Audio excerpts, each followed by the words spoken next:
On my daughter's wedding day, I handed her an envelope with a gift, hoping for gratitude. But instead of smiling, she raised her glass and said she had always dreamed of having a different father. She hugged her father-in-law, and I left the hall. But when my daughter opened the envelope, the wedding turned into a nightmare. Before we continue, please subscribe to the channel and write in the comments what time it is where you are now. $45,000. Letitia's voice cut through the pristine air of her Bloomfield Hills townhouse like a blade through silk. I stood in her designer living room, my worn cap clutched between calloused hands, feeling like a stain on her perfect white furniture. The floor-to-ceiling windows showed off manicured lawns that probably cost more to maintain than my monthly pension. Everything gleamed: glass coffee table, chrome fixtures, artwork that looked expensive enough to feed a family for months. "Tia, sweetheart," I started, but she was already spreading wedding magazines across that spotless table, each one thick as a phone book and twice as glossy. "Look at this venue, Dad." She jabbed her manicured finger at a photo of some mansion with columns. "The Townsend Hotel Ballroom. This is where successful people have their weddings, where my friends are getting married." My throat felt dry. I'd brought my best hopes tonight, dressed in my least faded button-down, even polished my old work boots. The drive over, I'd practiced what to say about helping with her special day. Maybe contribute a few thousand, help set up tables, whatever she needed. But 45,000? "The flowers alone are 8,000, she continued, flipping pages with aggressive enthusiasm. "The photographer is 5. The dress I want is 3,500, but it's perfect. You should see it." I fumbled with my phone, trying to calculate. My savings account held $12,000. Every penny I'd managed to scrape together over 40 years at the Ford plant.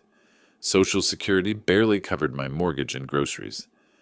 "I have 12,000 in savings," I said quietly. "That's everything I can manage.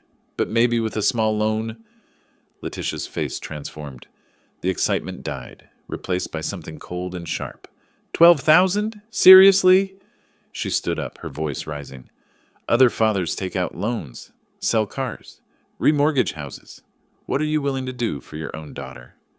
The words hit like physical blows. I'd raised this girl after Elena died, worked double shifts so she could have new clothes for school, sacrificed everything so she could go to college and become the successful marketing professional she was today. "Tia, I could try for a loan, but 45,000. I gestured helplessly around her expensive living room. "You're doing well for yourself. Maybe we could find something more." "More what? Cheap?" She threw a magazine onto the table so hard it scattered others. "You know what Marcus's father is paying for his sister's wedding? 60,000, and that's considered modest in their family." Marcus, her fiancé whose father owned half the restaurants in downtown Detroit. "I'm 35 years old, Dad. This is my one chance to have the wedding I deserve. My friends' fathers would move heaven and earth for their daughters. But you—" She looked me up and down, taking in my worn jacket, my nervous fidgeting. "You're just a failure." The word hung in the air like smoke from a house fire. "All my friends will have perfect weddings, and I have to settle for some backyard barbecue, because my father can't provide what every other parent manages. Do you know how embarrassing that is?" I wanted to speak, to explain about the plant closing early, about medical bills from Elena's cancer, about doing my best with what life gave me. But my voice wouldn't come. "You've had 35 years to figure out how to be successful, and this is what you have to show for it? $12,000? She walked to the door, her heels clicking on hardwood that probably cost more than my truck. "Just leave, Dad. I can't look at you right now." The door slammed with a sound that seemed to echo through my chest. I stood there for a moment in her perfect driveway, keys heavy in my hand, staring at my beat-up Ford surrounded by her neighbors' luxury cars. The evening air felt thick, pressing down on my shoulders like Elena's disapproval from wherever she was watching. The truck engine ticked as it cooled in my driveway, but I couldn't bring myself to get out. Through the windshield, my house looked smaller than usual. A modest 1960s ranch with paint that needed touching up and gutters that sagged slightly on the east side. Nothing like Letitia's showcase. When I finally went inside, the silence felt heavy. I turned on the lamp by Elena's old reading chair, the one I'd never moved from its spot by the window. She used to sit there evenings planning Letitia's future, talking about college and careers and the better life our daughter would have. The photos on the mantelpiece showed happier times: Letitia's high school graduation, her college degree ceremony, family dinners when Elena was still alive. In every picture, I looked proud. Had I been fooling myself all these years? Elena, what would you do? I spoke to the empty room. Our girl deserves happiness. Maybe I really am a failure if I can't give her what she wants. 40 years at the plant, and this is what I had to show for it. $12,000 and a daughter who called me a failure to my face. I walked to the kitchen table where bills and bank statements lived in careful piles. The mortgage payment book showed 18 months left. I'd be debt-free at 70. My pension statement confirmed what I already knew. $1,800 monthly, barely enough for necessities. Social Security added another $800, but that money was already spoken for. But maybe... I picked up my phone and dialed the bank's 24-hour loan line. The automated system walked me through options until a human voice answered. This is Jennifer. How can I help you tonight? Yes, I'm interested in a personal loan. My voice sounded steadier than I felt. $45,000. I can transfer you to someone who can discuss loan options. May I have your name and social security number? As I provided the information, I thought about Elena's reaction to such financial risk. She'd been the careful one, the planner, but she'd also been the one who said love sometimes meant taking chances that scared you. The representative explained I'd need to come in for an appointment, bring documentation, discuss terms. The words washed over me like background noise. What mattered was the possibility. Maybe I couldn't be successful the way Dennis Hargrave was successful, but I could still be the father Letitia needed. She called me a failure. Maybe she was right. But failures don't love their daughters enough to risk everything. I found Elena's favorite tea in the kitchen cupboard, still there after 3 years. The smell brought back memories of her saying, Dewey, that girl is our greatest achievement. Whatever it takes to see her happy. Tomorrow, I'd go to the bank. Tonight, I'd plan how to surprise Letitia with the full amount, plus my original savings. Maybe then she'd see that her old man wasn't quite finished yet. The alarm clock went off at 6:30 the next morning, but I'd been awake for hours. Chase Bank on Woodward Avenue looked more intimidating at 10 in the morning than it had any right to. Glass and steel reaching toward cloudy Detroit skies, security cameras tracking every movement, the kind of building where important financial decisions happen to important people. I straightened my best button-down shirt and checked the folder containing my documentation, pension statements, Social Security papers, 40 years of steady employment history. Elena's voice whispered in my memory, Stand tall, Dewey. You're as good as anyone. The lobby bustled with activity. Young professionals in expensive suits handled transactions that probably involved more money than I'd see in a lifetime. I took my place in line behind a woman discussing investment portfolios with casual confidence. Next! The loan officer, a professional woman around Letitia's age, gestured me toward her desk. Her nameplate read, Sandra Williams, Personal Banking. Mr. Gomez, please have a seat. I understand you're interested in a personal loan? Yes, ma'am. $45,000. It's for my daughter's wedding. Sandra's fingers clicked across her keyboard, pulling up my financial profile. Her expression remained neutral as numbers populated her screen. I see you're retired from Ford Motor Company. 40 years of service, that's impressive. Your pension and Social Security provide steady income. She paused, reviewing details. However, given your age and income level, there are some limitations we need to discuss. My chest tightened. What kind of limitations? The maximum we can approve is $35,000. The interest rate would be 18% annually due to your age and fixed income situation. She turned her monitor toward me, showing calculations that made my head spin. Are you certain about this commitment, Mr. Gomez? 18%. I tried to calculate what that meant for monthly payments, but the numbers felt overwhelming. Yes, I understand the risks. This is for my daughter. Sandra pulled out forms, her voice taking on a careful, professional tone. The total repayment amount will be $52,000 over 5 years. Your monthly payment would be approximately $870. $870. More than half my pension. She's worth every penny. Where do I sign? The paperwork took an hour. Credit checks, identity verification, explanations of terms and conditions that felt like warnings. Other customers came and went, handling routine transactions while I made a decision that would change everything. Sandra explained the loan's impact on my budget with the kind of gentle concern reserved for senior citizens making questionable financial choices. But she processed the application anyway, because the numbers barely worked. The credit approval came through faster than expected. Sandra printed documents, had me initial each page, explained payment schedules and late fee policies. The fluorescent lighting made everything feel clinical and serious, like signing away more than just money. The funds will be available immediately as a cashier's check, Sandra said, sliding the document across her desk. Mr. Gomez, I want to make sure you understand. This loan will significantly impact your monthly budget. I looked at the check. $35,000, plus my $12,000 in savings. $47,000 total, more than Letitia had demanded. Thank you, I said, tucking the check carefully into my jacket pocket. My daughter will be so surprised. Walking to my truck, I felt something I hadn't experienced in years, the pride of solving an impossible problem through sheer determination. Maybe I was just a factory worker, but I could still provide for my girl. The system had tried to stop me with age restrictions and income limitations, but love had found a way. I drove toward Bloomfield Hills with the cashier's check burning like hope in my pocket, already imagining Letitia's face when I handed her more money than she'd even asked for. The envelope felt heavier than it should as I rang Letitia's doorbell 2 hours later.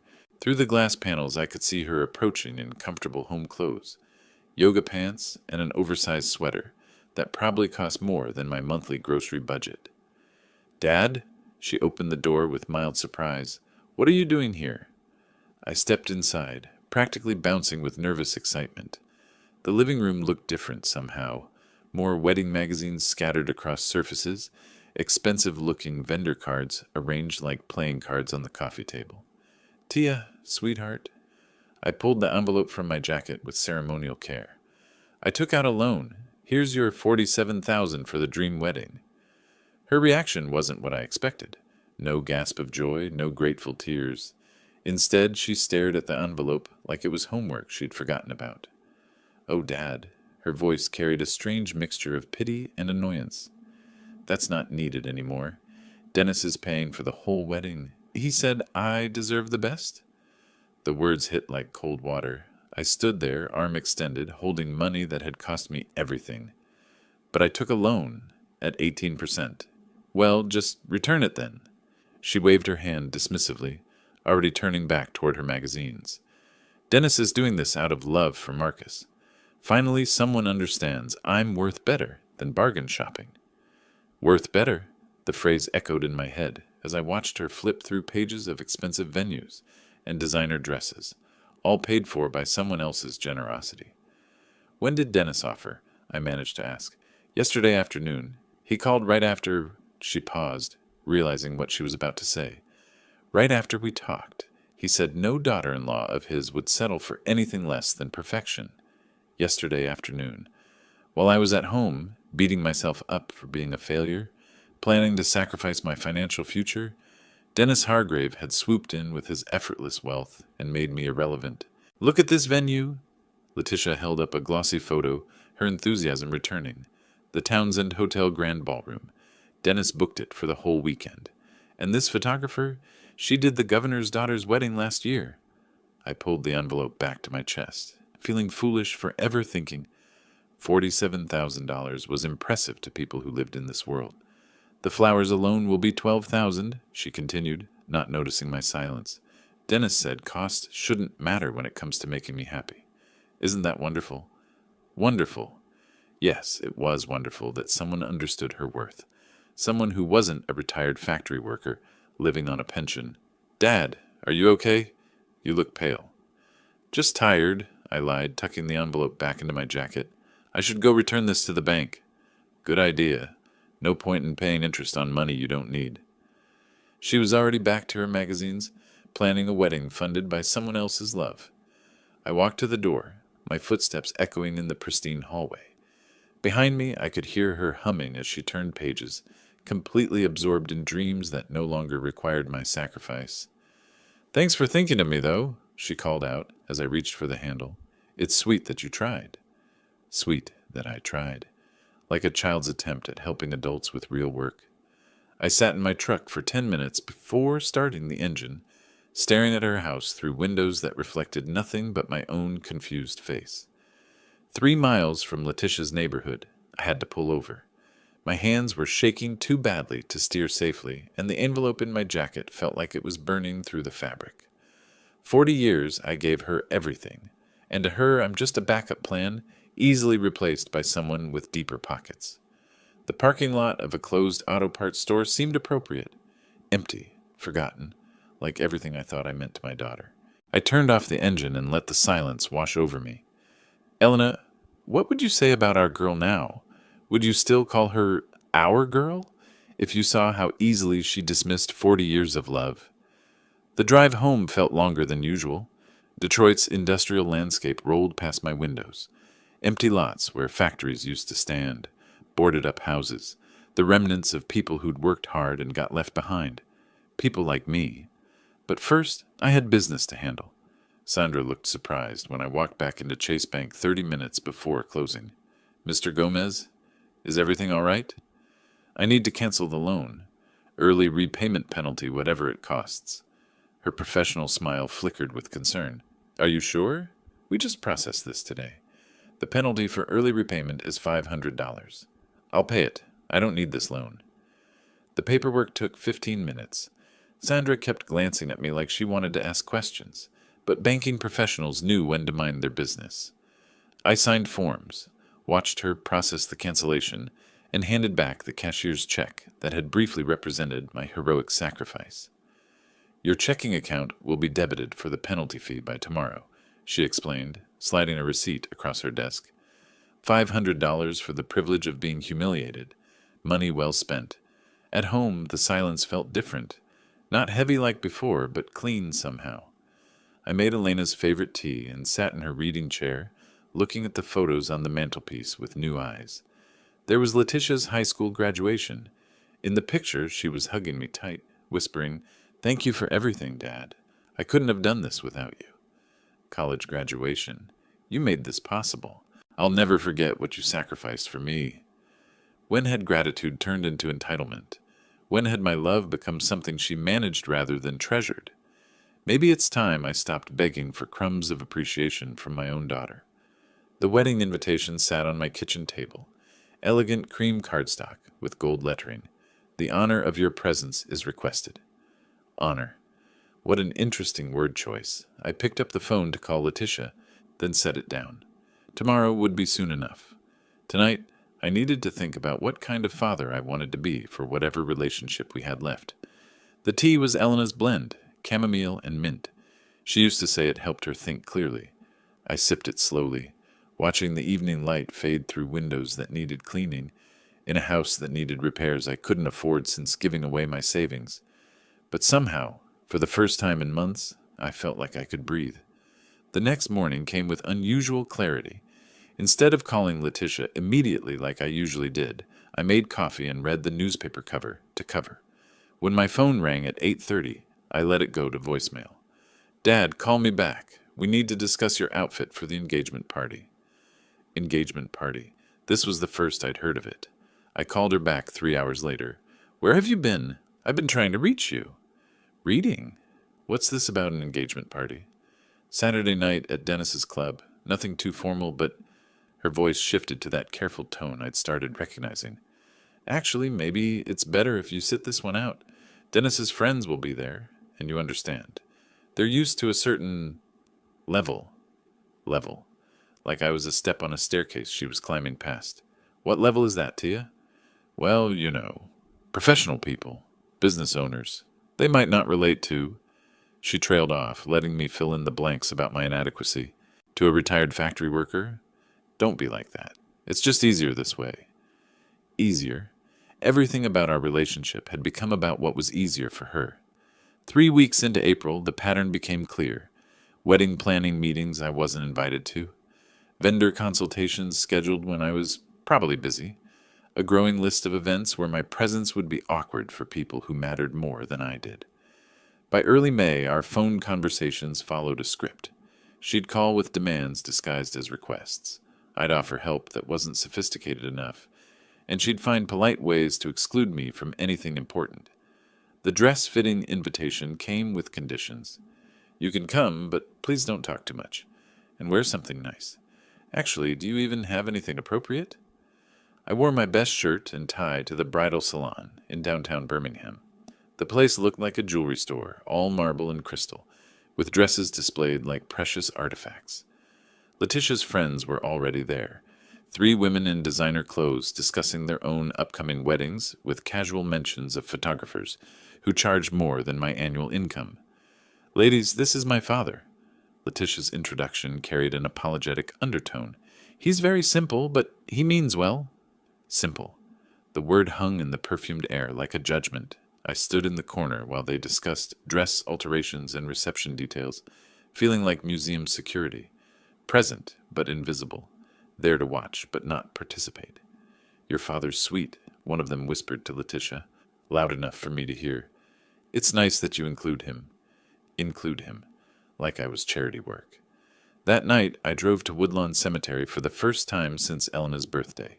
Her grave was simple, a modest headstone with her name and dates, surrounded by the daisies I'd planted 3 years ago.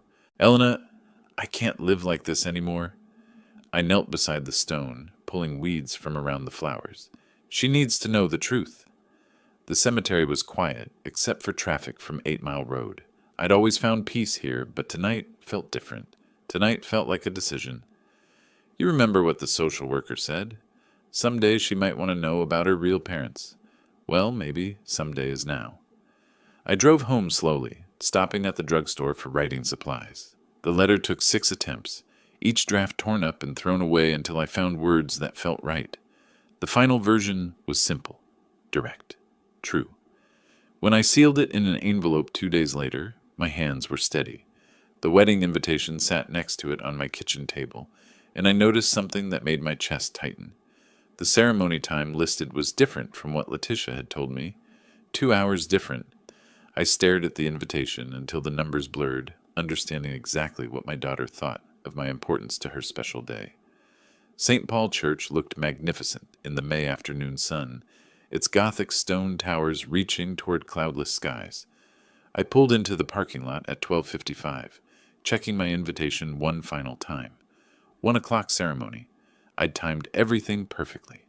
The organ music drifted through the heavy wooden doors as I approached the church steps. Strange. They must be playing prelude music longer than usual. I straightened my tie, the same black one I'd worn to Elena's funeral, and climbed toward the entrance. Excuse me, are you going in? A woman in an expensive navy dress hurried past me. We're so late. Late? I checked my watch. 12:58. More guests streamed toward the church doors, their faces showing the mild panic of people arriving after something had already started. Through the thick oak doors I could hear not just organ music, but voices, the ritualistic call and response of a ceremony in progress. Oh, you're late too? An older gentleman in a charcoal suit paused beside me, mopping his forehead with a handkerchief. The ceremony started at noon. Traffic on the lodge was terrible. My hand froze on the church door handle. Noon? Mine says 1 o'clock. He pulled out his invitation, cream cardstock identical to mine except for one crucial detail. 12 o'clock, he read, then looked at my invitation with genuine confusion. That's strange. Are you family? The word stuck in my throat. I'm the bride's father. His eyebrows rose with sympathy and embarrassment. Oh, I thought that distinguished gentleman with the gray hair was her father, the one who walked her down the aisle. The distinguished gentleman with gray hair. Dennis. I compared our invitations side by side. His showed 12 p.m. in elegant script. Mine showed 1 p.m. in identical lettering. Both printed professionally, both appearing authentic, except mine had been deliberately altered to exclude me from the most important moment of my daughter's life. Probably just a printing error, the man said kindly, but his eyes showed he understood the implications. Through the stained glass windows I could see the ceremony in progress. Letitia in white, radiant at the altar, Marcus beside her in his tuxedo. And there, in the front pew where I should have been sitting, Dennis Hargrave occupied the place of honor, reserved for the father of the bride, the father who had walked her down the aisle, the father who had given her away, the father who mattered. I stood on those stone steps, invitation trembling in my hand, understanding that 35 years of fatherhood had been erased with a simple printing change, reduced from the man who would proudly walk his daughter down the aisle to an unwanted afterthought, arriving too late to matter. The other guests had gone inside, leaving me alone with the weight of complete betrayal. Not just excluded from the ceremony, deliberately deceived to ensure my absence from the moment that should have been mine by right. I folded the invitation carefully and walked back toward my truck, but stopped at the small park across the street. The sealed envelope in my jacket pocket felt heavier now, its contents no longer a last resort, but a necessity. Some truths could no longer wait for a convenient moment. The park bench offered a clear view of St. Paul Church, where late guests continued hurrying inside to catch what remained of the ceremony. I sat with the envelope in my hands, watching their expensive cars fill the parking lot, understanding finally that I had never belonged in Letitia's new world. 35 years of lies is enough. Time for her to learn the truth. I opened the original envelope I'd brought as a wedding gift, the one that had once contained $47,000 in desperate sacrifice. Empty now except for the letter I'd written during those long nights in May, when sleep wouldn't come, and Elena's memory whispered that some secrets were crueler than the truth. The handwritten pages felt substantial in my hands. 4 sheets of careful cursive, telling the story Letitia had never heard, about the phone call that changed everything, about a 16-year-old girl who couldn't keep her baby, about Elena and me, unable to have children, being offered a miracle we'd never expected. "My dear Tia," the letter began, "there are things you must know before you begin your new life. Things about who you really are and what you've lost today by choosing strangers over the man who raised you as his own." I folded the pages back into the wedding envelope, sealing it with the kind of finality that couldn't be undone. The money I'd originally planned to give her went back into my wallet. I was done being her financial resource. This gift would cost her something far more valuable than money. "Elena, forgive me, but she needs to know what she really lost today." The church bells began their announcement that the ceremony was ending. Through the stained glass windows, I could see movement as the wedding party prepared for their triumphant exit. Soon they would move to the reception area, where guests would offer congratulations and presents, where I would blend in like any other guest, carrying my gift with patience and purpose. I stood from the bench, brushing dust from my suit, the same dark suit I'd worn to Elena's funeral, to Letitia's college graduation, to every important moment of our life together. Today it would serve one final purpose. My reflection in my phone's camera showed a man I barely recognized, not the desperate father who'd begged for scraps of appreciation, but someone who understood his own worth, someone who would no longer accept being diminished. The envelope felt light in my hand as I crossed the street toward the church. Behind me, the park bench sat empty, marking the spot where Dewey Gomez, the victim, had died, and someone else entirely had taken his place. The church doors opened as I approached, and the first wedding guests began emerging into the sunshine, their faces glowing with celebration. I joined the stream of well-wishers, moving with purpose toward the reception area. It was time to give my daughter the wedding gift she truly deserved. The reception area hummed with celebration as I entered, my envelope held casually at my side. Guests clustered around linen-covered tables, champagne glasses catching afternoon light through tall windows. The scent of expensive flowers filled the air, roses and lilies that probably cost more than my monthly pension. Letitia stood in the receiving line, resplendent in her wedding gown, greeting guests with the radiant smile I remembered from her childhood. Marcus beside her, Dennis hovering nearby like a proud patriarch, accepting congratulations for his generosity. I moved through the crowd purposefully but calmly, other guests parting respectfully when they realized I was approaching the bride. The father of the bride, finally arriving to offer his blessing. "Dad!" Letitia's face showed genuine relief, mixed with nervous energy. You came? I was worried when you weren't in the church. Sorry about the time confusion. Probably just a printing error. Her voice carried that practiced lightness she used when managing embarrassing situations, as if my exclusion from walking her down the aisle was merely an unfortunate mistake rather than a calculated insult. Of course, I replied smoothly, stepping forward with my envelope. Just an error. Congratulations to you and Marcus. I presented the envelope with both hands, my voice taking on unusual gravity. Tia, I want you to have this gift. It's very important. Something in my tone made her actually look at me, really look, for the first time in months. The envelope appeared ordinary enough, cream-colored like all wedding gift envelopes, but my serious expression gave her pause. Thank you, Dad. That's so sweet of you. Sweet. The same dismissive word she'd used when I'd tried to sacrifice everything for her happiness. Dewey! Dennis approached with his arms extended, playing the gracious host. Finally we meet properly. Letitia has told me so much about you. I turned to face the man who had replaced me, offering my hand with steady composure. I'm sure she has. You've been very generous to our family.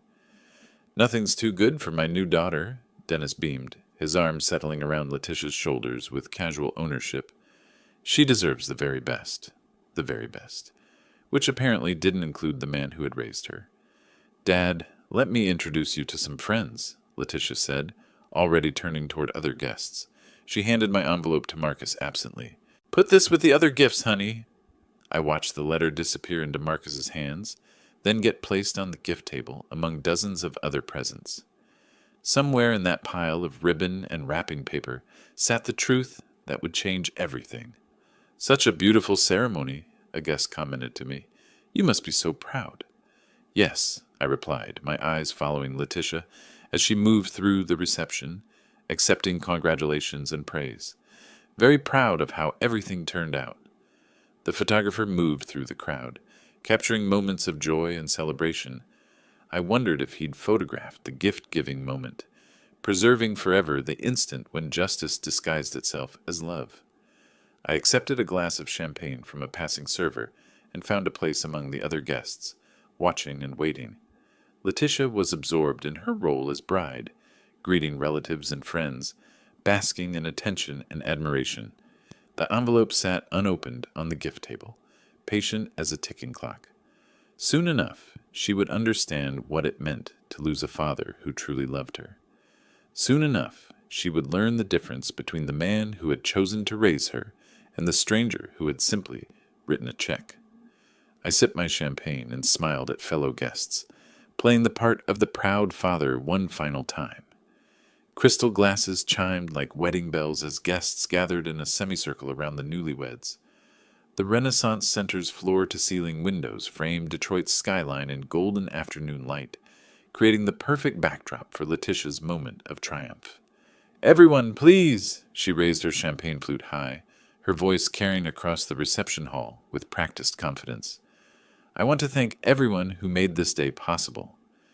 The photographer positioned himself to capture her radiant smile, the designer gown catching light like spun silk. Around me, guests turned their attention toward the bride, faces expectant and warm. Especially Dennis, Letitia continued, her eyes finding him in the crowd. You've shown me what it means to have a father who truly cares. I've always wanted a different father, and finally, that dream has come true. The words hit the room like a physical blow. Conversation stopped mid-sentence. Champagne glasses froze halfway to lips. The comfortable murmur of celebration died into shocked silence. I felt every eye in the room flicker toward me, then quickly away. Some guests stared at their shoes. Others found sudden interest in the floral arrangements. The photographer's camera clicked, preserving the moment for eternity. Dennis, you're the father I never had. Letitia beamed, walking toward him with arms extended. Thank you for showing me what real generosity looks like. Dennis embraced her with obvious pleasure, accepting the role she'd thrust upon him. His smile was triumphant as he held his new daughter, completely comfortable with replacing a man who'd devoted 35 years to raising her. Letitia, you're the daughter I never had. he replied loud enough for everyone to hear. Around us, the silence stretched uncomfortably. A few guests attempted polite applause, but it died quickly when they realized the cruelty of what they'd witnessed. Others whispered behind hands, their faces showing the kind of second-hand embarrassment that comes from watching someone humiliate themselves publicly. I stood perfectly still, champagne glass steady in my hand, watching my daughter embrace her replacement father while dismissing 3.5 decades of love as inadequate. No anger showed on my face, no hurt, just the calm understanding that this was exactly who she'd always been, and I'd finally stopped pretending otherwise. The gift table sat 20 feet away, my envelope buried among expensive presents from Dennis's wealthy friends. Soon enough, she'd discover what her cruel words had cost her.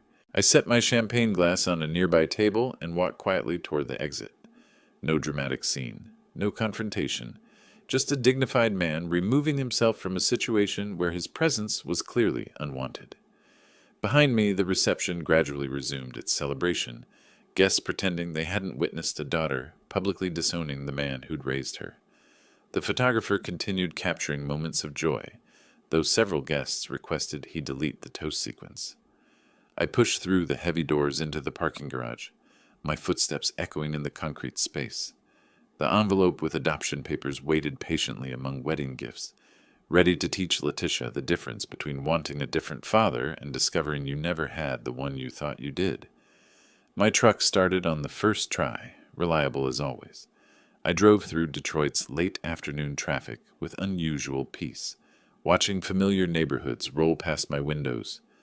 35 years of fatherhood were ending not with tears or anger, but with the quiet satisfaction of a job finally completed. At home, I moved through the rooms with purpose, selecting what mattered for the life ahead. Elena's wedding ring went into my shirt pocket. Our photo from Letitia's college graduation, back when gratitude still lived in her eyes, found space in my travel bag.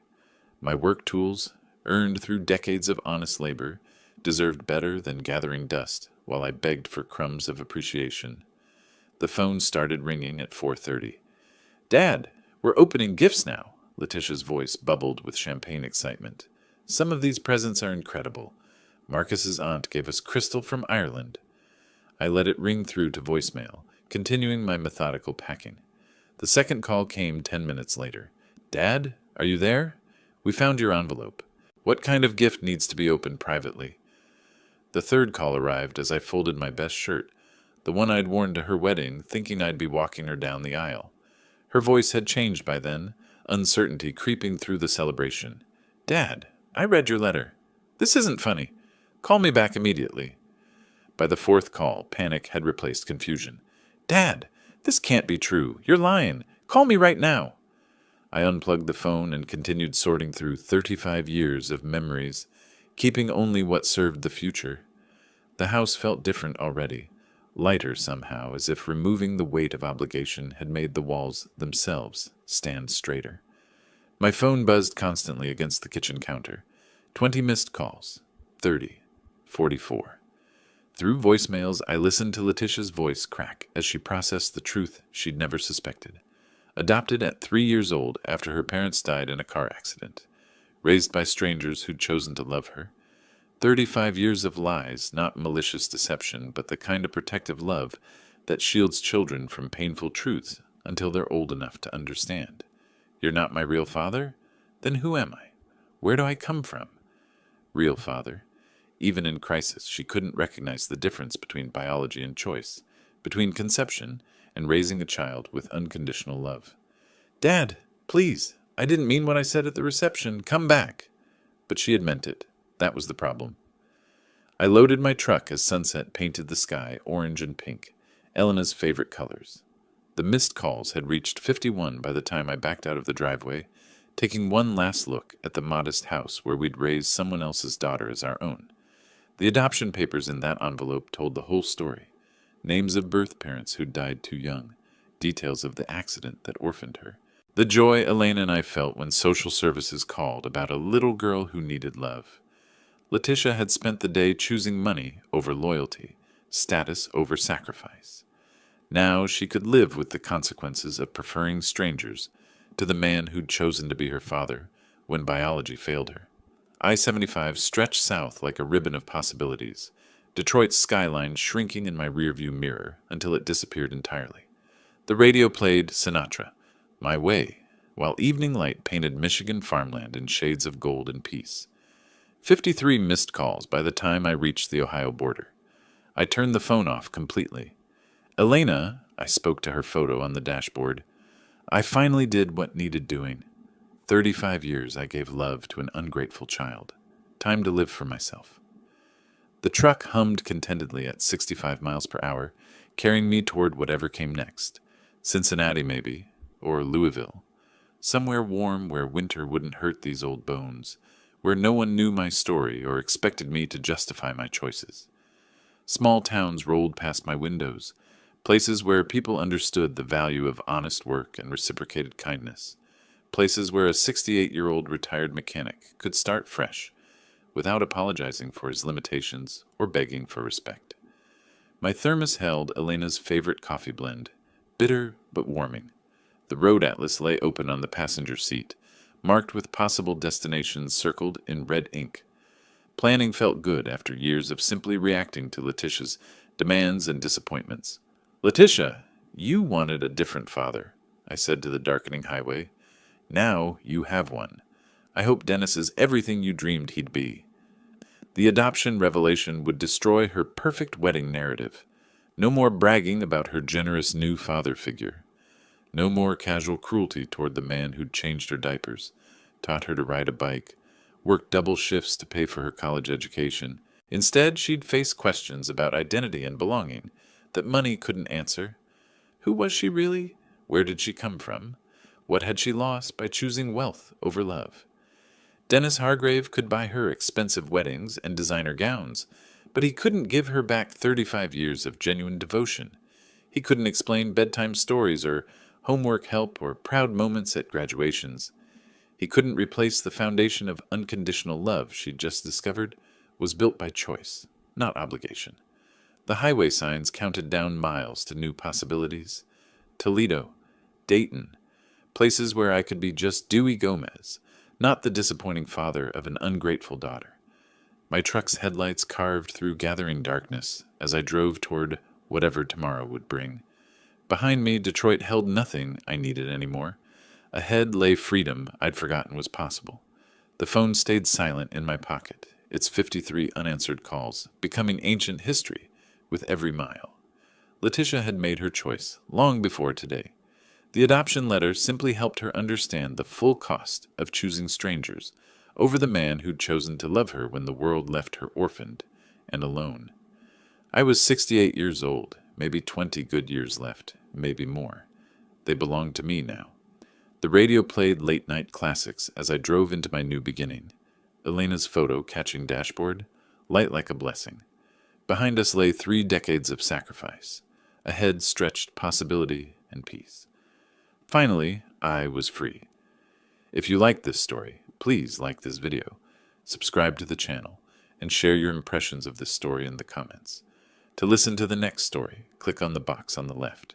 Thank you for watching.